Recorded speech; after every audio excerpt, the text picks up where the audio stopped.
আল্লাহ রাব্বুল আলামিন বলেছেন, ইয়া আইয়ুহাল্লাযীনা আমানুত্তাকুল্লাহ, হে ঈমানদারগণ, তোমরা ভয় করো সেই মহান রবকে।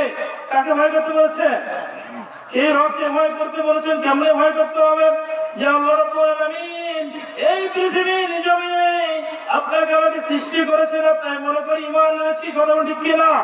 ঈমান এনেছি, অথচ মুসলমান হওয়ার পরেও মুসলমান দাবি করি, অথচ আমরা কি মুসলমান নাকি? আমরা কি মুসলমান? আমরা শুধু দাবি করি, অথচ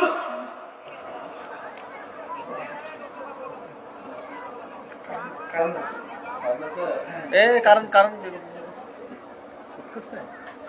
লাইন চেক করো।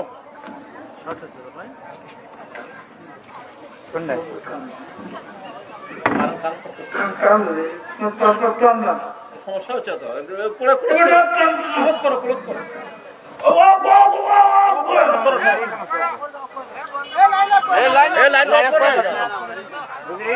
আর ওই লাইন সমস্যা হচ্ছে।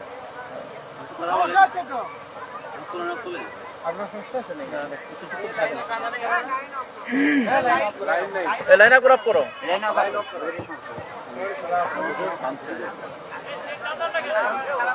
ওনাকে নিয়ে যান।